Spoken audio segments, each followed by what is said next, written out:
Welcome to this forum for the Michigan State Representative District 18 and the State Senate District 7. Today is June 29, 2022. This forum will be featuring the three candidates who have filed for State Representative 18th District. There are 2 Democrats, you will vote for one, and 1 Republican. This is for a 2-year term. This district includes all of Lathrop Village, part of Farmington, part of Southfield, part of Farmington Hills, and Precinct 9 in Oak Park. The 3 candidates who have filed for State Senate 7th District, there are 3 candidates who have filed for State Senate 7th District. There are again 2 Democrats, vote for 1, and 1 Republican. This is for a 4-year term.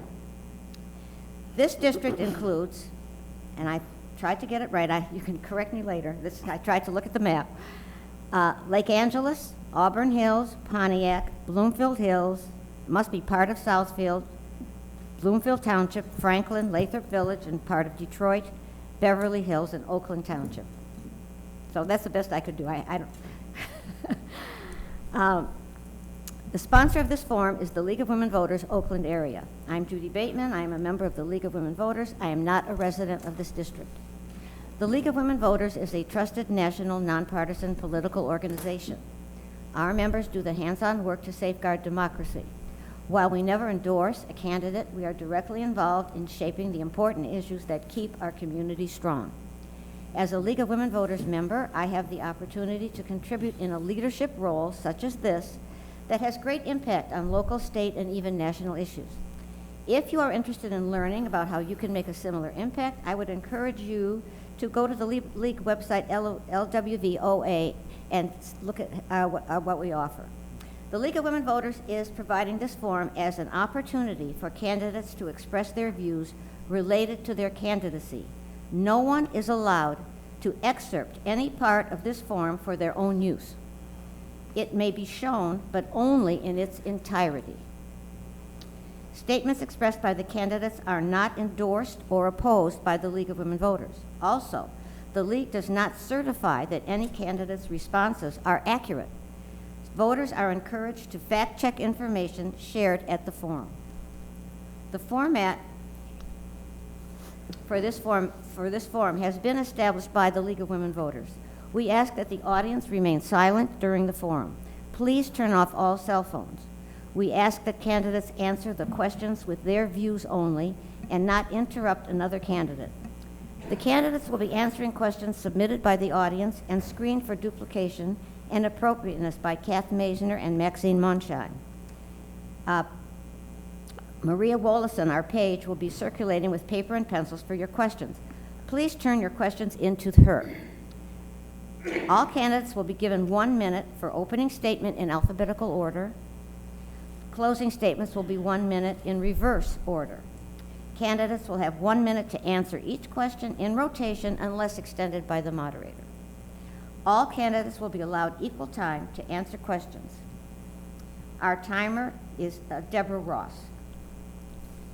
The candidates for State Representative District 18 are Democrat Jason Hoskins, Democrat Caprice Jackson, Republican Wendy Webster Jackson. The candidates for State Senate District 7 are Ryan Foster, Democrat, Jeremy Moss, Democrat, and also on the ballot but not here tonight is Corinne Kahedarian, Republican. We will begin the 1 minute opening statements with Mr. Hoskins. All right. Ooh. Thank you. I am Jason Hoskins, running as a Democratic candidate for State Representative in District 18. Thank you all for being here. I spent most of my life working in public service, serving you all in the state legislature for almost a decade, working for 2 state legislators in Lansing. I've also been elected twice here in Southfield, starting my tenure in 2019. And I, like many elected officials at that time, did not realize that during our tenures we would be serving during one of the most tumultuous times in our nation's history. But in spite of that, I was able to help guide our city through many of the issues that we faced during that time. We were able to make sure that we had investments in our community, made sure we made policing reforms here in our city. We made sure that we invested in housing, including affordable housing for our seniors. And as a city council person, as a lawyer, as a legislative staffer with almost a decade of experience, I have the proven record to be ready on day one to tackle the issues that are important to us here in District 18. Thank you. Caprice Jackson. Hello, all. Hope I can be heard. I am Caprice Jackson, and I am also running as a Democratic nominee for the State House, District 18. I have had a love for government since I was a child, starting out with Michigan Youth in Government from the time that I was age 11. I began interning with the Michigan State House while I was doing my undergraduate degree at Michigan State University, and after graduating with a bachelor's in social relations and public policy, I began working for the House full-time as a legislative aide and director of constituent services. From there, I started working on my own policy issues, with criminal justice reform being one of my top priorities. And I moved on from the State House to actually go to Detroit City Council as a policy analyst focusing on planning and economic development. From there, I started working with Congresswoman Brenda Lawrence as a grants and project specialist, also working with the Veteran Affairs, Small Business Administration, Department of Justice, and Department of Agriculture. I've always been a community change agent rooted in community service, and working on both the state and the federal levels has allowed me to make relationships with constituents by handling concerns within different agencies. So I'm happy to be here today and excited for you all. Thank you. Ms. Wendy Jackson. Well, actually, it's Dr. Wendy Webster Jackson, and I am running for Michigan State House of Representatives, 18th District. I must tell you, I am not a professional politician. I am just a Christian mother, wife, small business owner, and a doctor. And I'm coming from that point of view as a person who can actually, I've been with the people. My whole thing is I want to keep you alive, healthy, and keep money in your pocket. And I have my statements to show that. Do I have all these lofty resumes of being in government? No, I do not. But I have real life experience to show that, you know what, I understand what we need as a community person. And as the residents of Southfield, Lathrop Village, the small part of Oak Park, Farmington, Farming Hills, if they give me a chance, I have a lot of ideas and issues that can help all people to give them a better quality of life. As I said, I have a unique perspective being a physician, because if you're not healthy or you're not alive and you don't have money, what do you, well, forget the money. If you're not healthy, you're not alive, what difference does any of this make? So I'm coming from those aspects, and I believe I can be the best person to give real life experience to everyone. And I want to say hi, my family's here, husband, kids, a husband of 20 years, my children. Thank you very much. That's all I have to say for my opening statements. Thank you very much. Mr. Foster. Yes, how you doing? My name is Ryan Foster, running for State Senate, District 7. My signs say, working for the working class. I work 2 jobs. I work a lot. I don't sleep much. I don't see my kids much, but I do a lot of work. And basically save up money for campaigning, yard signs. But my point is, I know how it feels to be working class. I know how it feels to struggle. I know how it feels to go to the gas station, see gas prices going up, food prices going up. I know how it feels. And so I've done a lot of jobs to where they were hard. They were middle class, working class jobs, corrections, police, teacher. I've been a Little League football coach. I was a president. I've done a lot of stuff that was hard, but I eventually got through it. And so my point is, in this race is I haven't got a chance to go to all the different political or the meetings in this area or a lot of Democrat events. But one thing I will say is I am dedicated. I am a Democrat. I don't believe Mr. Trump won presidency. I actually like the person I'm going against, but for this primary, I have to be aggressive. And so I just want to make sure you know. Your time is up. Thank you. Okay, sorry about that. Mr. Moss. Thank you. I'm Jeremy Moss, state senator and Democrat in this district. And over the last 4 years in the state Senate, we have endured crisis after crisis after crisis. The first year of my term in 2019, we ended that year with green ooze on 696. Remember that? We worked feverishly to begin the remediation, and by the time that we did, the first cases of COVID were identified in Michigan, right here in Southfield. That summer, George Floyd was murdered, igniting a racial reckoning in this country. And then into the fall of 2020 and into 2021, Michigan became ground zero for a hostile plot to steal a presidential election. And now we're living in the consequence of the repeal of Roe versus Wade. I have been tested as state senator, and I have met these challenges.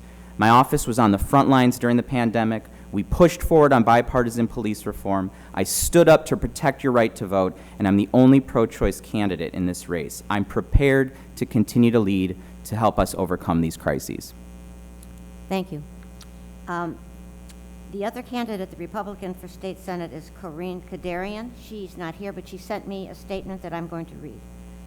Good evening. My name is Corinne Kadarian, and I am the Republican candidate running for the new 7th District State Senate seat.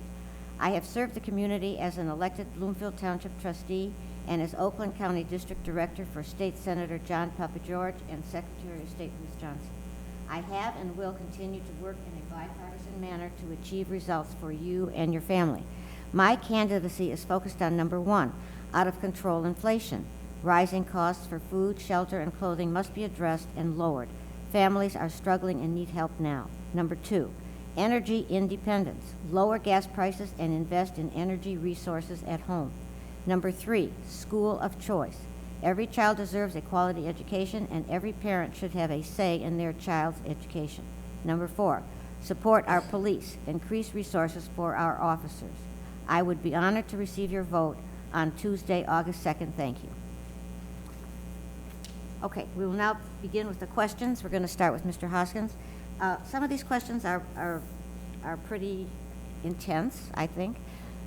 It's a big topic, so I'm going to allow, Exactly if what I you wanna want to hear. take 2 minutes, 2 minutes for the first question. If you want to take it all or less is up to you, but you'll have 2 minutes. And Mr. Hoskins, will start with you, and the next time we'll start with Caprice Jackson, and each person will start first. Number 1, what can a state legislator do to protect the right to vote? You have 2 minutes. Oh, that's a good question. Good kind of intensity, because it is true that our rights to vote are under attack constantly, and we have to make sure that we're doing everything to protect it.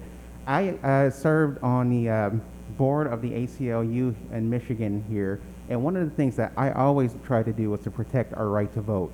Some of the things that we can do is make sure that we're expanding access to the ballot box by making sure we're allowing early access to voting, make sure we're funding ballot boxes like the ones we have outside of City Hall, which I, as a council member, helped fund last year in 2020.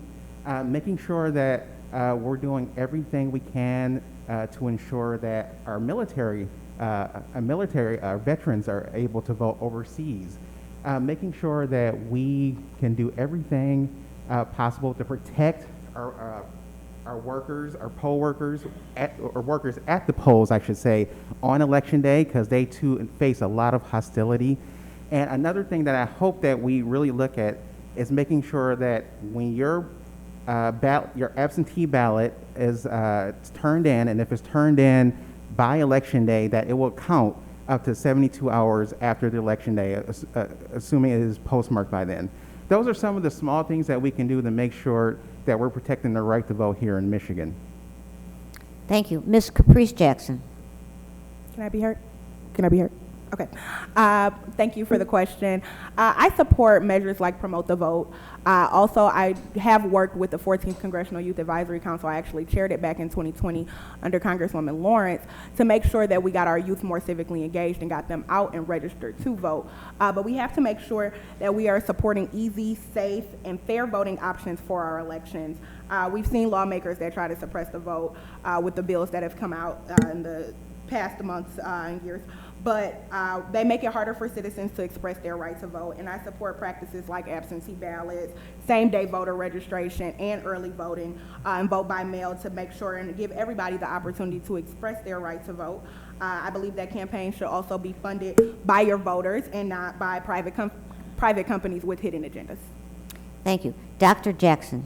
Yes, well, firstly, I'd like to say Trump did not win the election. There is no question he did not. President Biden is the lawful president. So just in case there was any question, I am not a fringe, I'm a moderate conservative.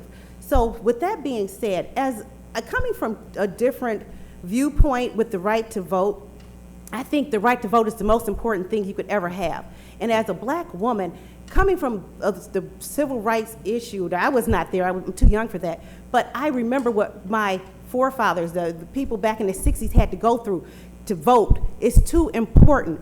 I personally think unless you're disabled or have another problem, you're out of seat, you're in the military, I think engaging and actually coming in to vote is good. Absentee ballots are great, but we died, black people died to vote. Why not come in and take that extra mile if you're able to stand in line? Because when Obama was in 2008, I voted for President Obama, as a matter of fact, and when he was there, the lines were so long, but it felt good. I had my children there because I wanted to show them the importance of voting. Had them there, and I could communicate with my neighbors. So we had a great time talking about, oh, how exciting it is to have the first black president. So I think that's important if you can come out. So I want to encourage people to come out actually to vote. You know, COVID, wear your mask. You know, we can keep a little distance, but for the people who died to vote, let's go out into the actual precincts and, you know, expand ballot boxes, the ballot boxes for people who can't get out. But if you're disabled, but if you are just a person that can get out and you love the right to vote, because as an American citizen, that is our right. And I don't see why we just don't use it. It just gets me excited, the right to vote, and to use, you know, what we have in America and use that. So that's all I want to say. But you should have ID because we got to make sure you're you when you come up to there. But we have that currently in Michigan. So, and encourage the kids. So that's it, because the children are our future. They do need to be engaged in the political process in person, I think, if they can do it. Thank you very much. Thank you. Mr. Foster. Yes, the history of voting, especially for minorities, Can you been get a struggle. closer? It's been a struggle. People got hurt. People have been killed. They've passed laws to prevent people from voting. We need to encourage people to show them their history and increase people to vote. Now, this is a primary, and it's not a presidential year. Democrats have problems coming out to vote in non-presidential years. So we can't take Republicans lightly and think that they're not going to show up to vote. They're going to show up to vote. So Democrats have to rally around, get the vote out, and go vote. Whoever you like, you need to get out and vote. So learn the history about voting. You need to go out and vote. And then protecting people that want to vote. I believe if you got an ID card, you should be able to vote. I mean, if you change your address on your driving license and this happened and that happened, I mean, it's very difficult for somebody to vote, especially for somebody getting out of prison or someone that has a record or that had a felony is getting ready to come off or they're stuck in the middle. It's even hard for them to vote. I think you should let people vote. It's an American right. I mean, one thing about being American is you have all these traditions and all these cultures of being American, but voting is very important. You know, the first presidential election, only rich white men with land could vote. Then, you know, later they started to lower it to where they got more people to vote. So you have to make sure, I would say, is just teach people the history of voting, get Democrats out to vote, and do not take these primaries and these midterms, you gotta take them seriously. Democrats have to get out to vote. Thank you. Mr. Moss. Thank you. So in 2018, there was a ballot proposal called Promote the Vote. It was Proposal 3. It was the winningest thing on the ballot. More people came out to support that than any other thing on the statewide ballot, and it was supported with some 67% of voters support. You don't get to 67% with just Democratic support alone. That was Democrats and Republicans and independents who came together and said, we want more access to absentee voting. We want same-day registration. We want other reforms. And that was the system that we had going into 2020.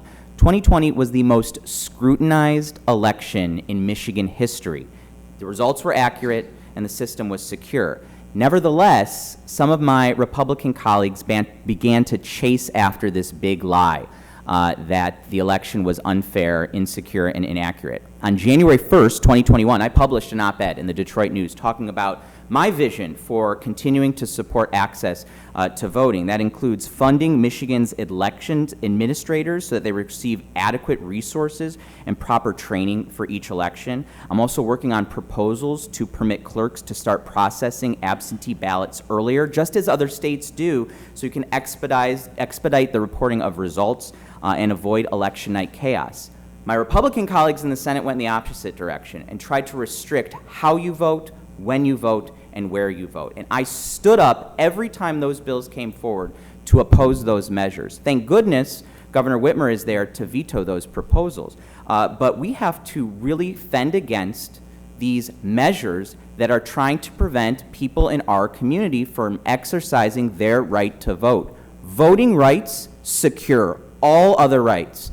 And this is something that is important to our district. It's important to me. I'm also working on ballot proposal integrity. Right now, a ballot proposal circulator can lie to you about the contents of their petition. And we have seen this destroy all sorts of petition integrity in the state of Michigan. And those are bipartisan proposals that I have supported and put forward and introduced in the legislature. Thank you.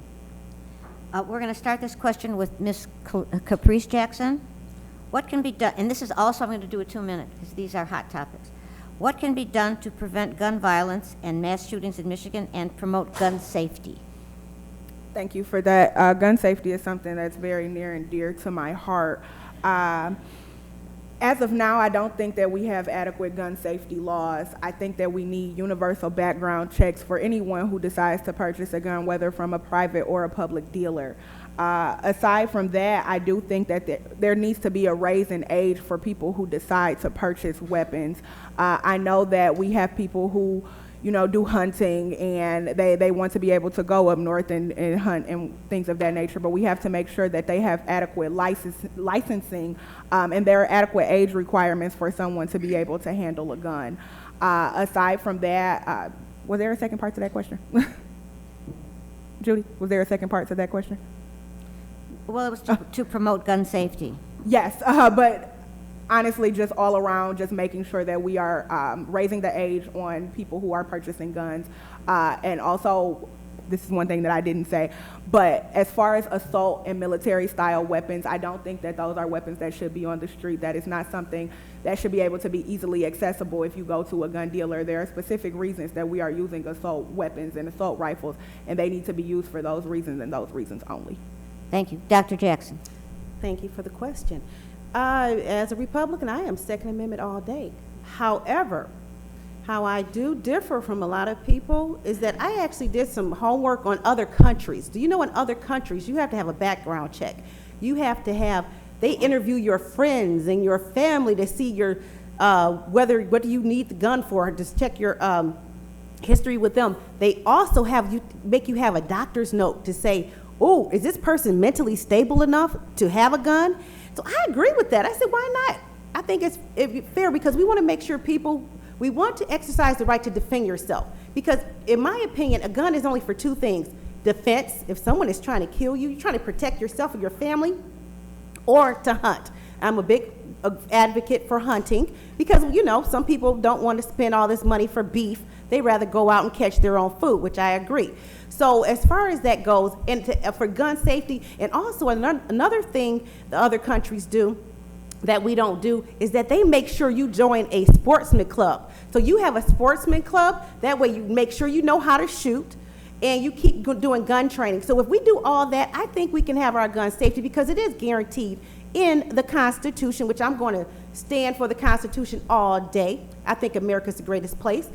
But we also need to have some mental health checks because with these school shootings, the mental health of these children, the parents have to parent their children for one.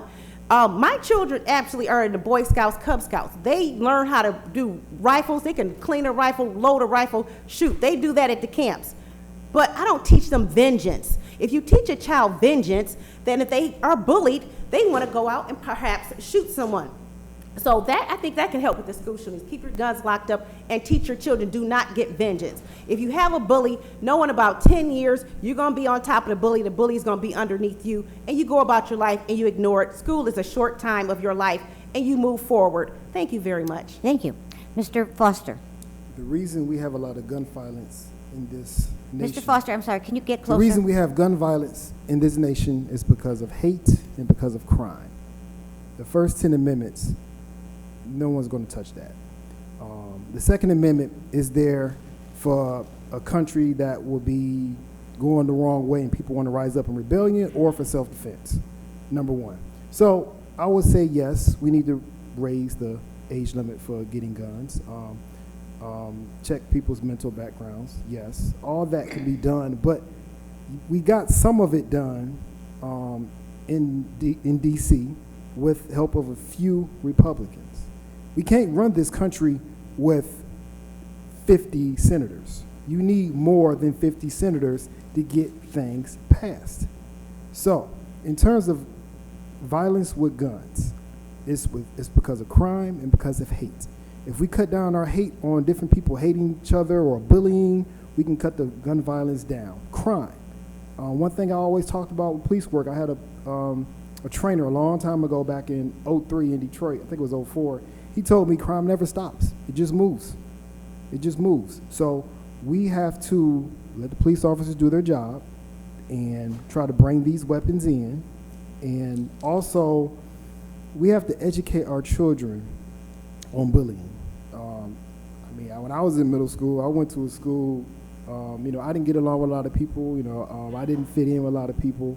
And bullying, it puts something on a person when they get older. So we have to talk to our kids about bullying, about teaching people about respect.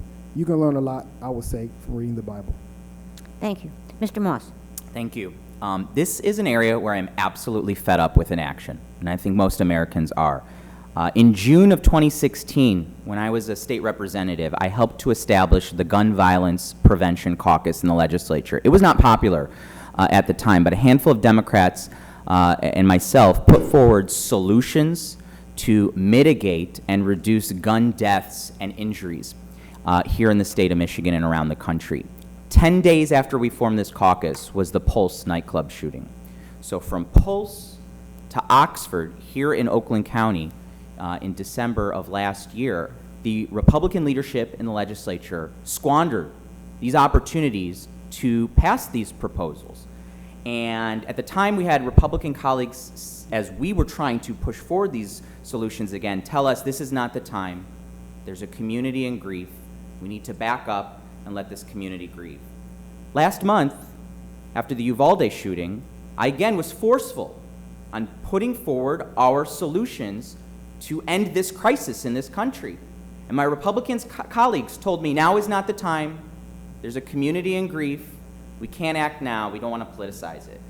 We will always be in grief if we don't put forward these solutions to end gun violence in this state and in this country. I'll talk about the solutions that I've sponsored and co-sponsored in the legislature. I am the lead sponsor on strengthening background checks in the state of Michigan. I am the lead sponsor on reducing magazine capacity during an active shooting so that there's a break in an active shooting for victims to flee and for law enforcement to act. I am a co-sponsor on bills to require firearms in homes with minors be properly secured and stored. I'm a co-sponsor on bills to enact red flag laws to prevent someone from carrying out a threat with a firearm. These bills exist. We didn't just come up with them after these shootings. They've existed for 6 years, and the inaction is harming our communities, and have been very loud and vocal and forceful on passing these bills. Thank you. Mr. Hoskins. Yeah, I would echo some of a lot of the things that have been said up here about the solutions for solving gun violence in our country, red flag laws, safe storage laws, raising the age of where you can buy a gun. And a lot of the shootings that we've seen recently, many of the shooters waited until their birthdays, their 18th birthdays, and then they bought those weapons.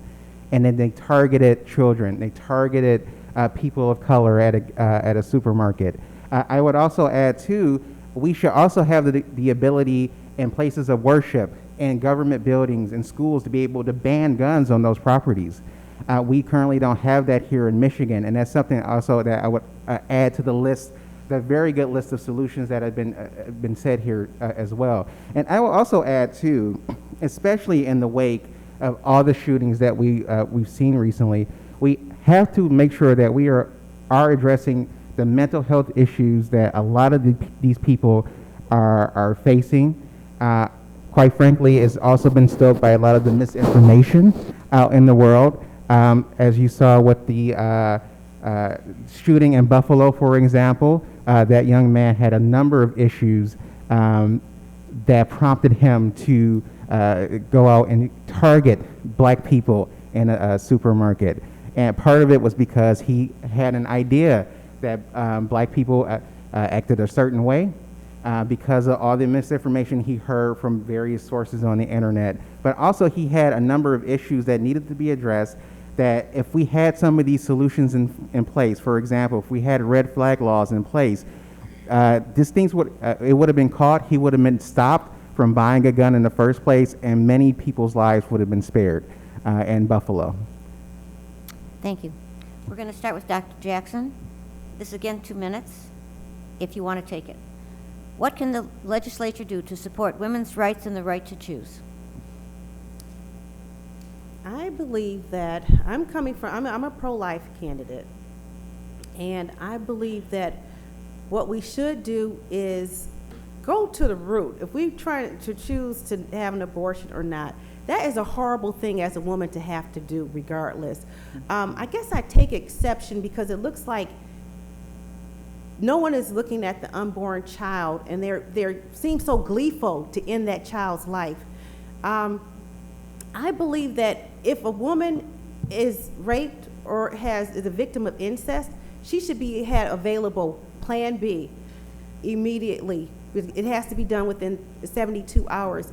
I also believe that in a case of, besides to have the Plan B, if a woman is raped, but I believe it should be a rape kit that has, if she's reluctant to come forward, let's say she's too traumatized, she doesn't want to do it, I believe that the rape kit should contain Plan B, antivirals, and antibiotics, because that way, pregnancy is one of the things you think about if you're raped, but you could get HIV, you can get herpes, syphilis, gonorrhea, you can get so many sexually transmitted diseases. So, and a lot of those can be cured if you have access to that. So I think in the police station or the hospitals, they could be done anonymously, that the woman can just go somewhere and say, I need this, a text, however we can get that going, and she can just pick this kit up without any repercussions, without anyone knowing her identity, until she feels comfortable to press charges.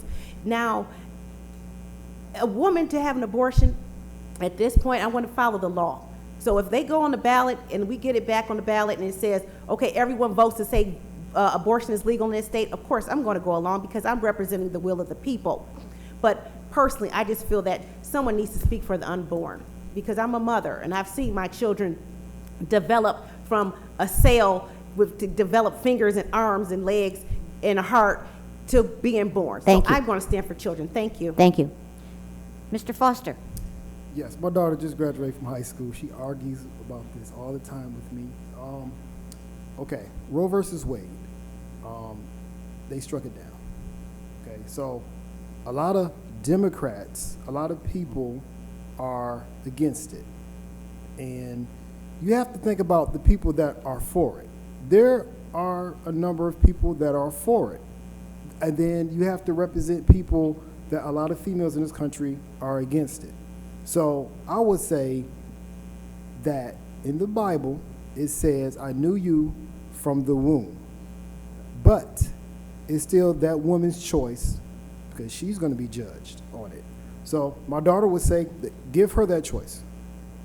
So most people in this district, District 7, believe that Roe versus Wade shouldn't be overturned. But for me, I believe there are Democrats out there that are for it. They're for against Roe versus Wade getting flipped. So you can't push all Democrats to be one way. There, just like there's in the Republican Party, there is people that's one way, like a moderate Republican, and then there's conservative Republicans. It's the same with Democrats. And I know my opponent is probably a little bit different than me on this, but I just feel that most people, we should represent them. But in terms of, I would say, your gut feeling, I'm going to side with the Bible over what people think.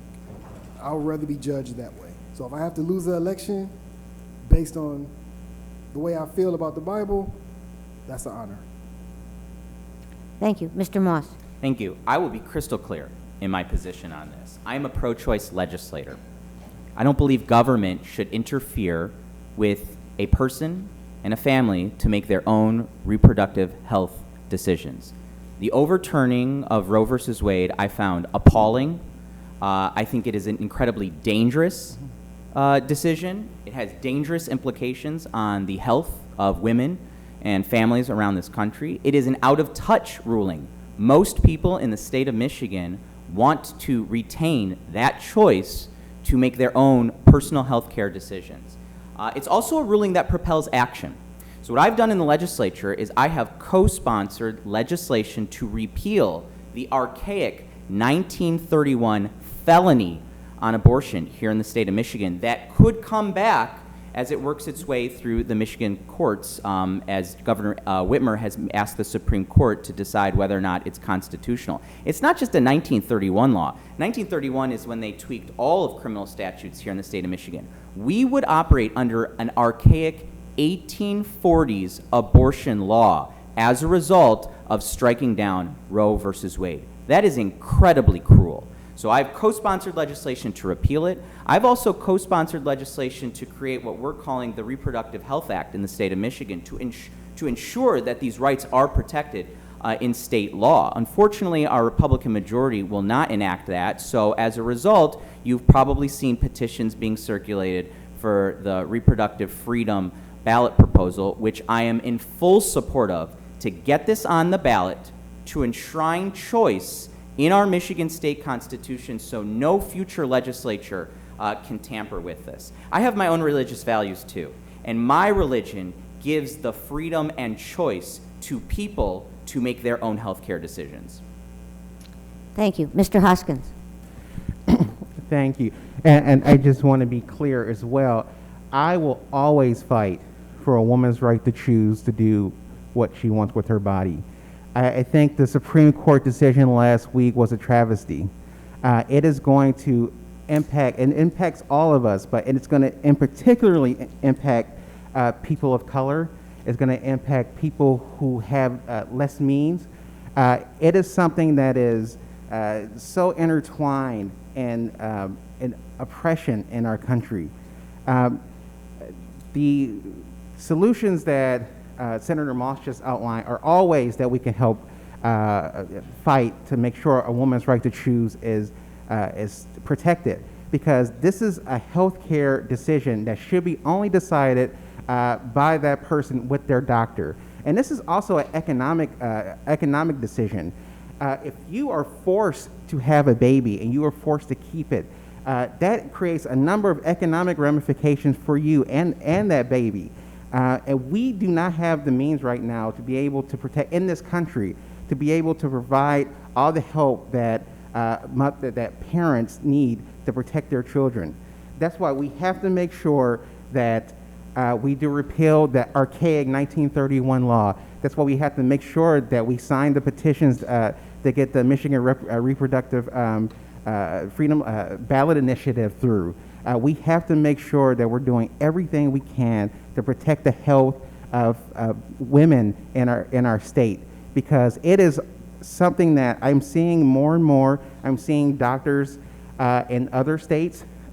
They are concerned about medical procedures that they're performing now. We obviously we saw some of the confusion that Beaumont had. At first, they were not going to do abortion procedures at their hospital. Then they changed their position.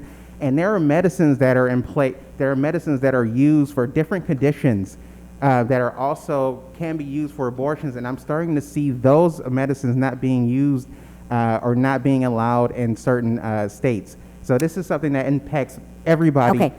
Thank you. I was distracted. Ms. Jackson, Ms. Caprice Jackson. I must echo Senator Moss's views on being a pro-choice Democratic candidate. As a woman, I have been in the room with my doctor where I had to make the choice on what I should do, and I'm glad that I did have that choice. I do feel as though a woman's body should never be policed under any circumstance, and I will work and I will fight to make sure that a woman has the right to choose.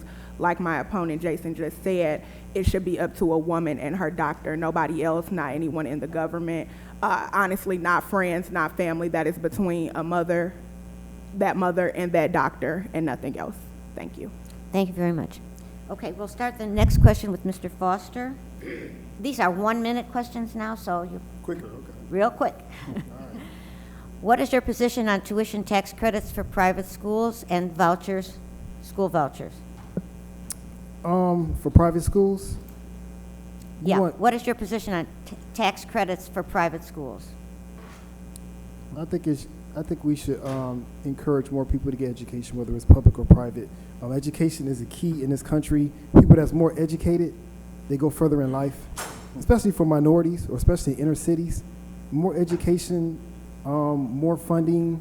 I worked in a school system. I worked for Leona Group, high school, inner city Detroit. I hate to say this, but a lot of the kids, they were really behind. And it's very hard to teach kids that are behind. And no one wants to deal with it. Then they'll pass them along, and then they'll pass them along, and then they get ready to get out. They can't do anything. They can't do much.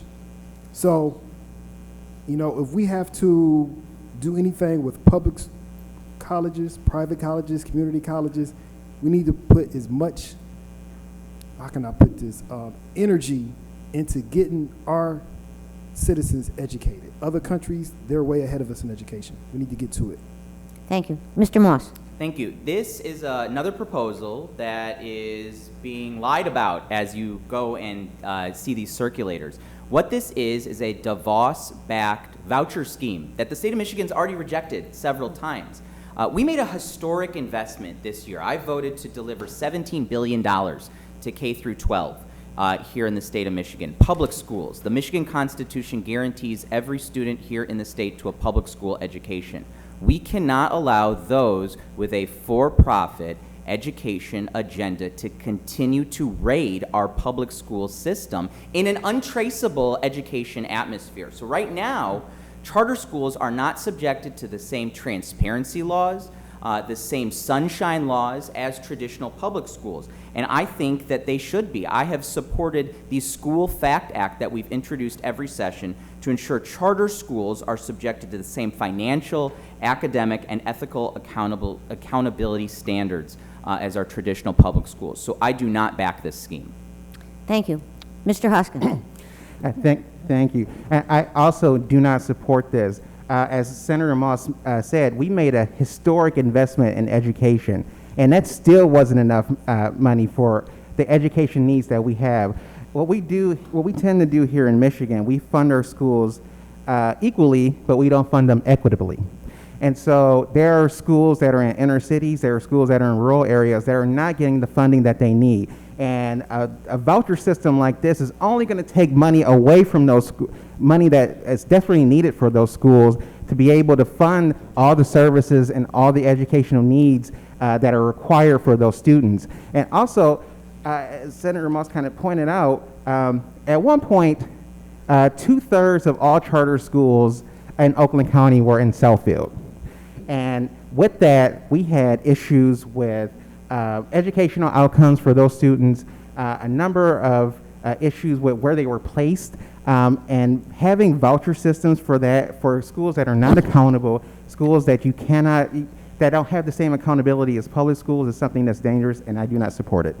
Thank you. Ms. Caprice Jackson. Again, I must echo Senator Moss as well as my opponent. I am not in favor of private schools at all. I am a product of Detroit public schools, and I believe that instead of putting more money into for-profit schools, we can continue to put more funding, more per pupil funding, into our public education fund. And I believe that we have to put more money into the services and the educational needs of our children in our public schools so they can matriculate to community college, or trade schools. Thank you. Dr. Jackson. I am against using these funds. And one thing I must say, our schools are pathetic, especially in the inner city. I believe that wherever this money is supposed to be from the lottery, I don't know what happens to the lottery that's supposed to fund the schools. So we use the money from the lottery that I remember as a child, that's where the money was supposed to go to help the schools. Detroit schools, not the fancy ones, but the regular schools are disgusting. They are dark, they are dank, and Southfield schools are disgusting also. I think it should change. I had to put my kids in Farmington schools because at least they'd have different diverse opportunities. They get sculpture club, they get debate club, they get chess club. Anything you can think of, they get it in Farmington schools. And that's unfortunate. But I would have preferred to send my children to Southfield schools. So for everyone who's been in office for years, why are the schools getting worse and worse? And our children are getting less educated and less educated. I believe education is the key to the future. Thank you. Thank you. We'll begin this question with Mr. Moss. How will you reach across the aisle to build the partnerships so needed to problem solve and reach consensus? 1 minute. Yeah, it's a very good question. So I serve as a Democrat in a Republican majority in the Michigan legislature. And nevertheless, I have 8 of my Senate bills that have been signed into law. These bills range from allowing those who have dropped out of high school to have an easier path to receive their high school diploma. I have legislation that was signed into law that allows homeowners to receive reduced property taxes as they make needed home improvements. I've had bills signed into law on criminal justice reform that would allow somebody who has had a conviction and is out of incarceration to have an easier time to get a job and get a job license in the state. You have to be collegial. I am not a conservative, but I am a consensus builder. And I've reached across the aisle on many opportunities to deliver for my constituents. You voted for me to be a Democrat, and I share those values, and I fight for those values. But I also work very hard to deliver real results for real people in our communities. And as a result, a capital area newspaper last year identified me as Democratic Legislator of the Year for my bipartisan efforts. Thank you. Mr. Hoskins. Thank you. And as during my time as a legislative staffer, I too have worked with a number of people on the other side of the aisle, because when you are in the minority party, for you to get a lot of things done, you have to work with the majority party. And so I've been able to work on legislation that brings, that will hopefully bring housing to our state, which is sorely needed. I've worked on legislation that made sure that we are investing in our neighborhoods and making sure we have the resources to make all the investments that we need in our neighborhoods. And I had to work with Republicans on the other side to make sure we got those things done, because I come from a long line of very pragmatic and consistent building legislators that want to get things done here in Southfield and here in our region. And I know I want to make sure I do everything I can to work with colleagues on the other side to make sure we're doing everything we can to bring the resources and tools to make our community the best community it could be. Thank you. Caprice Jackson. In order to be an effective legislator, you have to work across the aisle, and everything is not always something that's going to be privy to a Republican legislator. But in my past roles in the state legislature and in Detroit City Council, I've been able to walk across the aisle. I've been able to work across the aisle. Actually, when I was in the state legislature, I worked with Representative Bolden to get her first bill passed in 2019, which was a criminal justice reform bill. And it granted prisoners medical parole if they were deemed medically frail, meaning if they were close to transitioning to death, they did not have to die in prison. They were able to be paroled into a nursing home. And that was good to get bipartisan support. Also, just working in Detroit City Council and working under the Planning and Economic Development Department, I was rather able to get new housing developments into the city of Detroit. And of course, we have to make sure that they are all affordable. So yes, we're getting these new investments, but we're also making sure we're working with our lower income individuals that are in the city as well. Thank you. Dr. Jackson. Ma'am, may you please repeat the question? I'm sorry. How will you reach across the aisle to build the partnership so needed to problem solve and reach consensus? Well, that is absolutely needed, because at the end of the day, we're all human. So we have to work together to be a harmonious community. So of course, as a physician, I work across the aisle. I have patients of every background, from the highest socioeconomic level to the lowest. I actually go to a team wellness center in the east side of Detroit. So I work with the homeless. So that's a demographic. The drug addicts. I work with everyone. And my patients here in Southfield, they are more upper socioeconomic. So I know how to work with people. And my colleagues, I have all types of colleagues. I have some colleagues who, okay, they may be the orthopedic surgeons, they may be the general surgeons, but we all have to work together. So I'm used to that. We all do what we call continuation of care. So I'm used to working with everyone who may be different and who may feel different about me, but we understand the common goal is to work together. So I am for working with Democrats, Independents, Green Party, Libertarians, whoever is elected. I'm there for them. Thank you. Mr. Foster. Okay, I love the question. You're going to love my answer. Republicans are not going to listen. They're not going to do anything. I would say we got to push Republicans to what Democrats want. They told Lincoln, we need to wait on this slavery stuff. Just wait. He said no. They told Lyndon Johnson, we need to wait on civil rights, voting on it. We need to wait. He said no. They got punished for it. One of them got killed for it, but they pushed the other side was where they need to go. We need to get, I need to get into Lansing, and you got to push these Republicans where we need to go. Governor Whitmer, she's dealing with enough stuff. If we have more Democrats in the state Senate, all 38 districts, she could pass stuff a lot easier. So I know Democrats are going to hold this district. I have to go out and help other Democrats in other districts. I know it's a guy down in District 4. He's running by himself. He's going to need some help. He's trying to take over a Republican district. Democrats need to get in there and need to push these Republicans to basically get what we want. That's just what I feel. Thank you. We're going to start the next question with Ms. Caprice Jackson. What is your position on climate change and environmental issues? Great question. Well, I am a little bit of an environmental justice warrior. Climate change is a real problem. It is a crisis that we are dealing with in our state, and I want to make sure that when I have children, that they grow up in a state that, does not deal with climate change. I also think that when dealing with the environment as a whole, we have to look at clean, safe, and affordable drinking water in our communities and in our state as a whole. I have worked with the Water Resource Commission to secure funding back to make sure that we have affordable water, to make sure that we have clean and safe drinking water, and I will continue to do that. Thank you. Thank you. I was supposed to start with Mr. Hoskins, so I'll let him start now. I did notice that.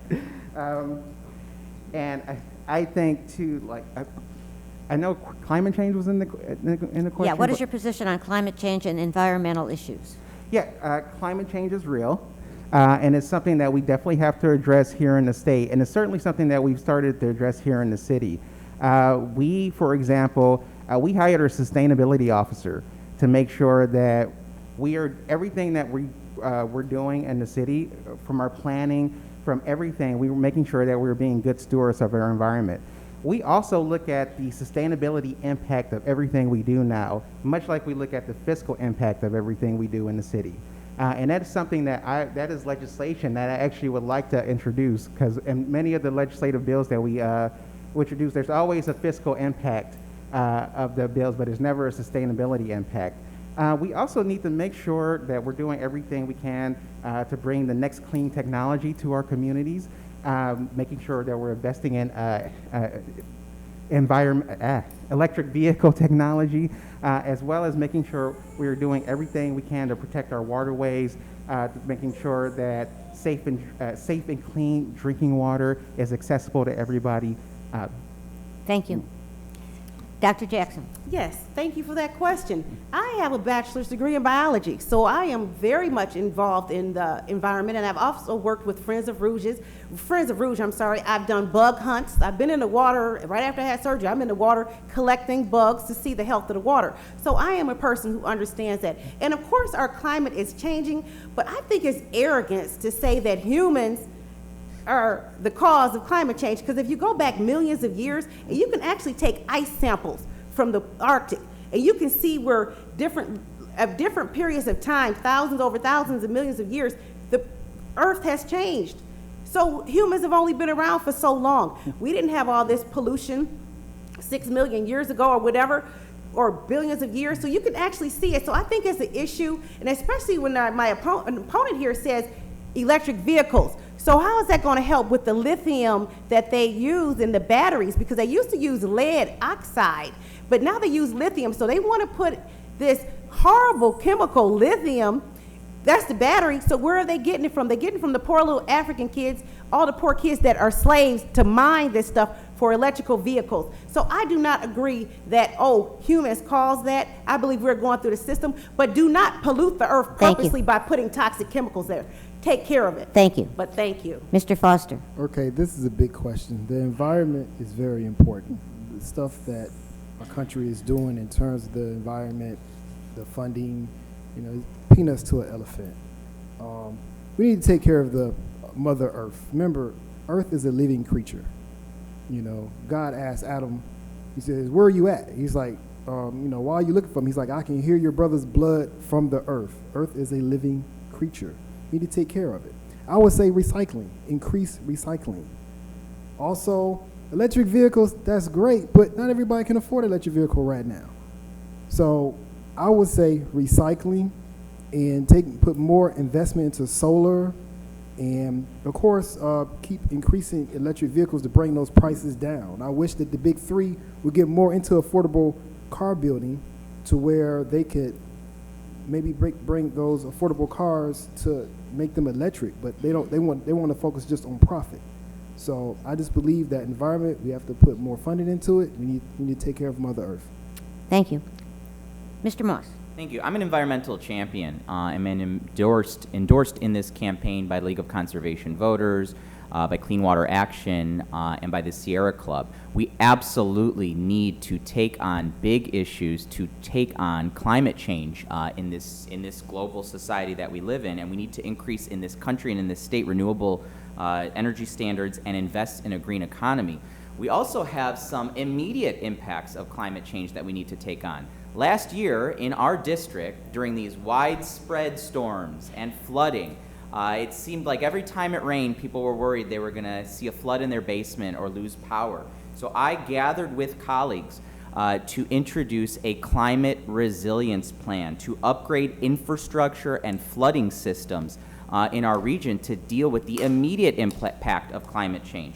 And in terms of our environment, we need to ensure that we're holding those who pollute our environment accountable for the actions that they cause to damage our air, water, and land. I had to deal with this with the Green News, so I'm ahead of the game on proposing legislation to go after bad polluters in Michigan. Thank you.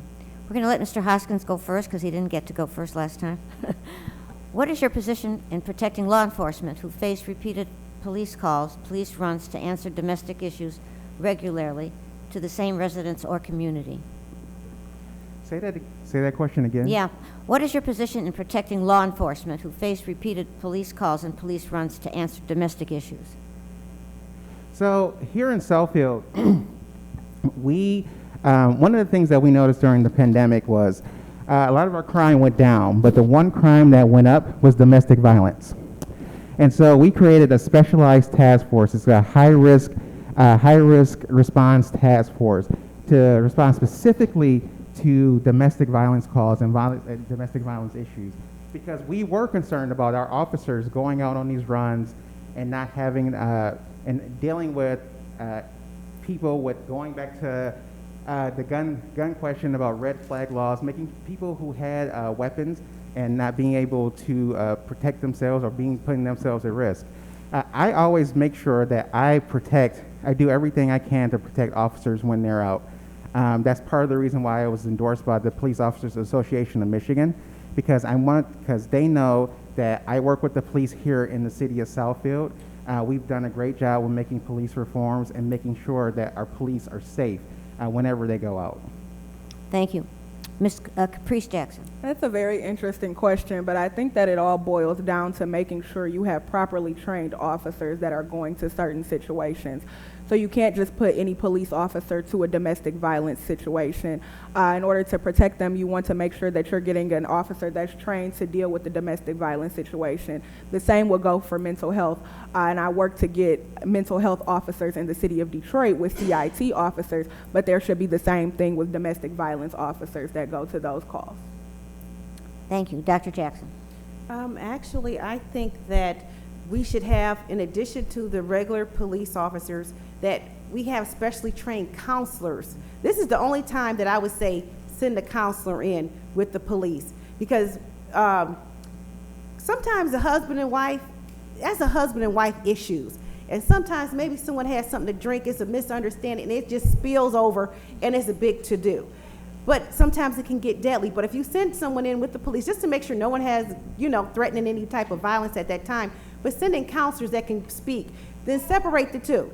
Say, okay, Mr. and Mrs., do you need to come away? Let's just separate them two so they can calm down. Because if you know one thing, when you've been married for years, you may have a disagreement, and it can get, if it's a to-do, then you separate, and then the next day, 2 days later, you back lovey-dovey. So you never want to interfere with that, but you need to have counselors to go in when this comes through the 911 so they can understand the nature of those calls and send that in with the police officer. Thank you. Thank you. Mr. Foster. It's very interesting that politicians have something to say about police work. I would say this, okay? Detroit Police Academy, when I did it, 03, 6 months. Dallas Police Academy, when I did it in 07, 9 months. How much training are you gonna give these guys? Democrats get in trouble because you won't let police do their job. Then when crime goes up, you don't want to deal with it. And Republicans went on that. That's what Nixon did in the 60s. He basically said the silent majority. He won on that. So in terms of police work is a hard job. There's a lot of gray area. I used to get blamed for a lot of stuff. Most time it was not my fault. But you gotta let these guys do their job. They have cameras. They got a lot of training. I mean, they go through a lot. Let them do their job. Bring this crime down. And then things should work itself out. Thank you. Mr. Moss. Thank you.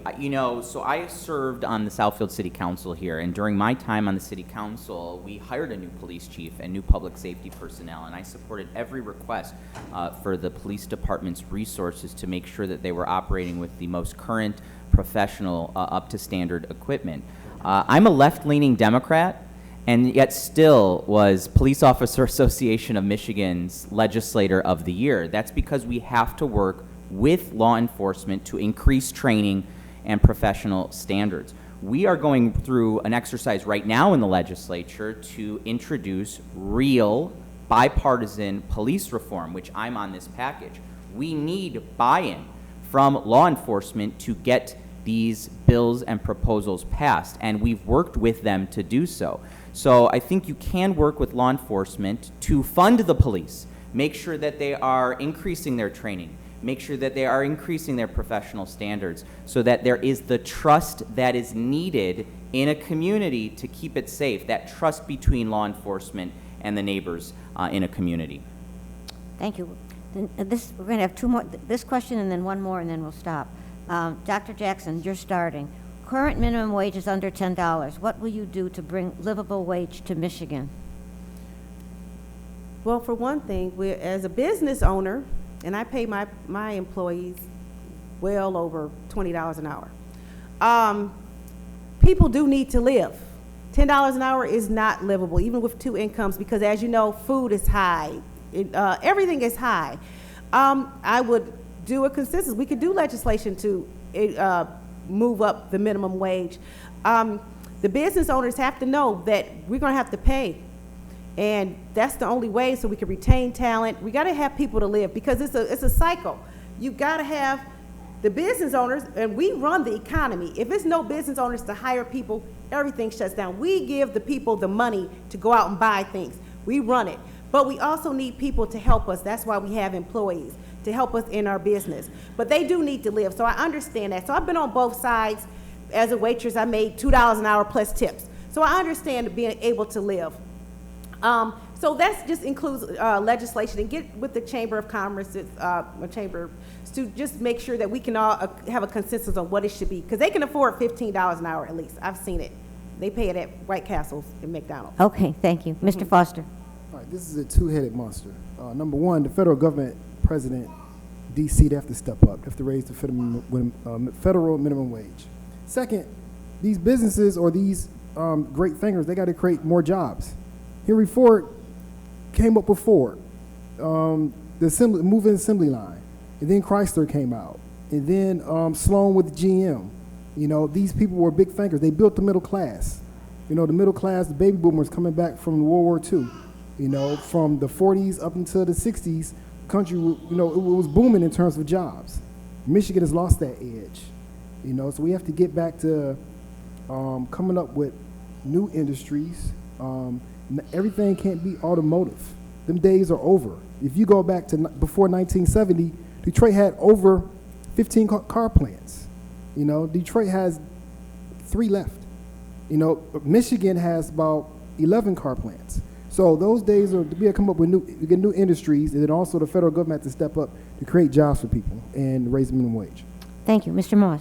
Thank you. When I was state representative at the end of 2018, there was a ballot proposal to raise the minimum wage. The Republican majority gutted it. And so I support that ballot proposal, which is out in the field again to increase the minimum wage without tampering from legislative action. But there's so much more we as a legislature can do to provide financial relief to Michigan's working families. We have to increase access to health care and reduce prescription costs. We have to restore the earned income tax credit. For seniors living on a fixed income, we have to repeal, and I've co-sponsored legislation to repeal the senior pension tax. For working families, we have to support family leave policies, earned sick time, affordable child care. We have to strengthen Michigan's unemployment system, which we saw during the pandemic was a life-saving system to keep residents afloat between jobs. And we have to protect consumers. I'm leading the fight against price gouging of these rising costs and everyday costs and the pain that we're feeling at the pump. Thank you. Mr. Hoskins. Thank you. And so I am definitely for raising our minimum wage to at least $15 an hour, because we have to do everything we can to support workers who are out in the field. And in addition to many other things that Senator Moss just said, we need to make sure that we are investing in our workers, make sure that we are investing in the skills that they need, making sure that we are being able to attract the workers that we want here in our community. We want to make sure that we're investing in the skilled trades, making sure that we're investing in apprenticeship programs and working with businesses, working with schools to make sure that workers know that they have many alternatives for getting jobs. But we also need to make sure that we are doing everything we can to attract the businesses that we want to our communities, and making sure that we are attracting the high-paying jobs too, in addition to making sure that the workers who are here are getting the wages and the benefits that they deserve. Thank you. Caprice Jackson. Judy, can you repeat the question for me, please? Current minimum wage is under $10. What will you do to bring a livable wage to Michigan? Thank you. So I am definitely in support of raising the wage to at least $15 an hour. However, after doing a little research of my own, I realized that a family cannot live off of $15 an hour and really raise a family, especially a family of 2. So we have to do more, like my colleagues have said. You know, it takes more than just raising the minimum wage, but it takes investing in skilled trades. It takes, when you bring the jobs to the communities, that you're hiring the people who live in those communities, that you're paying them a fair wage, that you're making sure that they have a union that they can be a part of. You're giving them that option. Aside from investing in skilled trades, just making sure that everyone has the education that they need to get into these skilled trades. I mean, you can't put someone into a job and not give them the proper education that they need to do that job correctly. Thank you. That's all. Thank you. We're going to start with Mr. Foster. This is the last question. It's kind of one in my head. Why are you running? What is the issue? What is your main issue that brings you to run in this election? I would say to make a bigger voice than what I did last year when I ran for Southfield City Council, working for the working class. I saw how difficult it was to lose to some of these guys that's sitting up here on the stage. It was very hard to get into that race. I didn't have any political context. I had no endorsements. I had no money. It was very hard. And I talked to a lot of people, and they wanted to do this, they wanted to do that. They wanted to get the roads fixed. You know, they wanted to do a lot of stuff. I couldn't do any of it because I didn't have any money and I didn't have any power. And so for this race, I wanted to make a bigger voice and show Americans that just because you don't have money and you don't have power, you can still make a change. And that's why my signs say working for the working class. Someone that is doing the best they can to make a change. That's why I'm in this race. Thank you. Mr. Moss. Thanks. You know, I'm thinking about this question. 11 years ago, I ran for the Southfield City Council here. I was a 24-year-old nobody and felt like my voice wasn't heard. In this city that was at a crossroads of how to attract younger people to want to live here and want to invest here, we had a council of elders. And when I was elected as the youngest ever member of this city council, which that record still stands, less impressive now that I'm 36, I served with the 93-year-old, the oldest local elected official here in the state of Michigan. But we worked together to invest in this community. And I've enjoyed public service. I've enjoyed representing my neighbors. I've enjoyed solving people's problems. It's a lot different now than it was 11 years ago. I can tell you 2016 was an inflection point, and certainly 2020 was as well. We're in this fight to restore core functions of our democracy, and I'm not letting up on that fight. I am incredibly eager every day to go to Lansing to make sure that this government and this democracy works for you. Thank you. Mr. Hoskins. God, I mean, it's not just the one issue. Like, there are so many things that motivated me to run for office and to run, to even be in part of government. I always think that I always want to make sure there was a voice for me. And a lot of these spaces, I find that I'm usually probably the only person of color when I'm going in spaces in the legislature. But I see so many of the fights that we're going to have to fight, and particularly on our rights to vote. You know, I could talk about, we're talking about making sure we're doing things to end gun violence and making sure we're doing things to raise wages, but like, if we cannot vote, and if they are successful in suppressing our vote, none of us can get any of the things that we want to get done. And I want to make sure that with my experience working on these issues for so long, working as a lawyer, working as an elected official, working in the state legislature, I want to make sure somebody was there with the best experience, and I had that experience to be able to tackle that. Okay, thank you. Very nice. Caprice Jackson. So like I all told you in my opening statement, I've been in the political world since I was 11 years old when I started doing Michigan Youth in Government, and I saw myself being a state representative or being a state senator. And then I started interning and I started working at every level of government, and I started creating my own policies, and I wanted to make sure that every voice is heard. I want to be the voice for the voiceless. I am a young person, and we do have a lot of older people in government, and I want to be that voice that's going to sit down and listen to every constituent, make sure we're not leaving anyone away from the table when we are making pertinent decisions for our state, and just to make sure that, like I said, every voice is heard. I want to be that voice for the voiceless, and I will do that. I have done that already, being the chair of the 14th Youth Advisory Council, but working as a congressional staffer, as a legislative staffer, as a policy analyst, and I make sure that I don't leave anybody out, and I will continue to do that if elected. Thank you. Dr. Jackson. Yes, I am doing this for Daly, Daxton, Quinn, and all the children, all black children, white children. I am doing this so the children can know you can have a voice, you can run, even though everyone is against you. I'm in this room as a Republican. Everyone hates me because I'm a Republican. Even though I'm a mother, and I will be the person to give my shirt off my back to someone. But people hate you because of your ideology, and that's okay. I want my children to say, and all children to stand up and say, even though I may not have the popular opinion, but if I'm on God's side and I'm doing what's right, I don't care what people think. I want to raise up soldiers as far as they are strong. They can do the fight.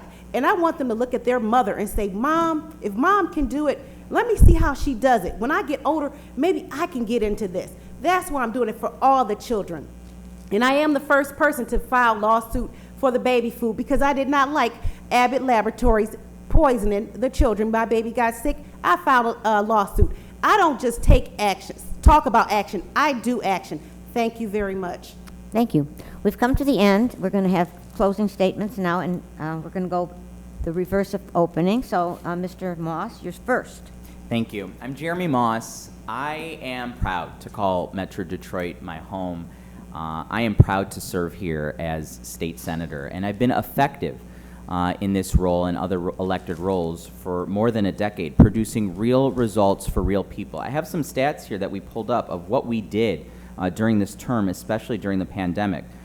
During this term, we've responded to almost 19,000 constituent emails.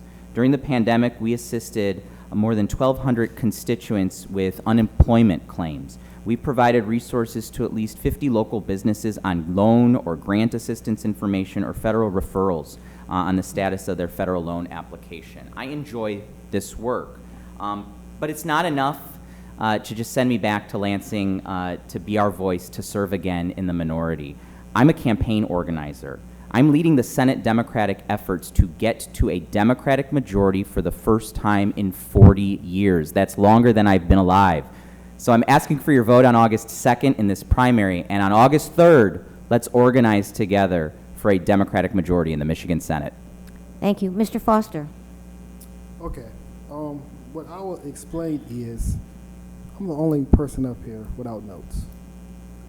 I'm pretty honest, and I would say that I believe that the country is falling further away from God. So we have to bring this country back, and we have to get working class and middle class people help, because people are struggling. Not everybody lives past 8 Mile. Not everybody lives past 12 Mile. Not everybody has savings in their account. Not everybody goes on vacations every year. If you make less than $50,000 a year, you should be voting for me, because it's going to get worse. So you have to put people in there that feel like you feel. When you constantly vote for people that have nothing related to you, nothing changes. I'm Ryan Foster, running for State Senate, District 7. Thank you. Dr. Jackson. And actually, it's Dr. Webster Jackson, because just in case I go against Miss Jackson, I want it to be a difference in names. But for one thing, I want to tell you this. I didn't get a chance to tell about my plans to actually help seniors stay in their homes, because that's so important, to actually improve Michigan's economy by having all local food sources that we can use from Michigan farmers. So instead of spending all this extra money from shipping meat in from Wisconsin, Colorado, let's use Michigan farmers. That way we can all have a prosperous economy. And I also think that I'm big on food safety. I am tired of every week it's a recall for something. That way, if we use the local farmers, we have our local fruits and vegetables, that we can source it back if it's a problem. And also, I'm for criminal justice reform. And I was actually did a protest right before. I didn't know Roe versus Wade was happening Friday, but I was on the Capitol steps with my sign saying black men should not be targets in bias. So I was there with my children, because that's the way you do it. Black men are not targets for the police. I did that. So I'm the one who actually is going to fight. And no, I don't have a pedigree of years and years but thank you very much. Vote for me. Okay, if you time's want up. some help. Thank you. Ms. Caprice Jackson. I thank you all for taking the time to listen to all of us this evening. As someone who has worked on every level of government with the primary goal of helping others, I'm ready to take on the job as a state representative from a constituent services standpoint, but honestly from a policy standpoint as well. We need action-oriented, results-driven leaders in our capital to ensure that our voices are heard, to be that voice for the voiceless, and that's who I can be, and that we're not leaving anybody from the table. I am ready to lead with grace and grit and bring forth tangible solutions to our pressing issues in our state. I hope I've given you all a great view of me, and if you would like, I'd be happy to answer any questions at the end of this forum. But Caprice Jackson, State Representative, Democratic for District 18. Thank you. Thank you. Mr. Hoskins. Thank you. Again, thank you all for being here, and thank you for watching. Again, Jason Hoskins, running for State Representative in District 18, and I've been working in public service for most of my life. This has been my professional career, and I truly enjoy being able to help people, being able to serve people, and I've been effective at it. I've been able to make sure that we're doing everything from making sure that businesses are taken care of, making sure that we're investing in our roads. We've made millions of dollars in investments in our roads. We've even taken care of the deer here in Southfield, which has been a big complaint. For big things to small, we've been able to do a lot of great things here, and I want to make sure that I take my proven experience working for you on the city council, working for you in the state legislature, to be able to take on the big issues that are going to be pressing us in Lansing.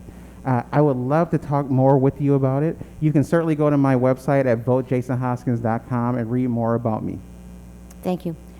Just to wrap it up, we have 3 candidates for State Rep District 18. We have Jason Hoskins, Democrat, Caprice Jackson, Democrat, and Dr. Wendy Jackson, Republican. And for State Senate District 7, we have Ryan Foster, Democrat, Jeremy Moss, Democrat, and Corinne Kadarian is a Republican. She was not here tonight. The League of, oh, by the way, this State Rep 2-year term, State Senate 4-year term. The League of Women Voters would like to thank the audience, the candidates, and Jim Hall, the Southfield Cable 15 person, for making this forum possible. For further information, nonpartisan information on these candidates, check the League website for our voter guide, LWVOA, or go to 411 and that will get you to the voter guide. When known, rebroadcast times of this forum will be on the LWVOA website and on YouTube. The League of Women Voters is funded by contributions from concerned businesses and citizens. Membership is open to men and women over the age of 16. Remember to vote on August 2nd. This is the most important thing. Democracy is not a spectator sport. Thank you.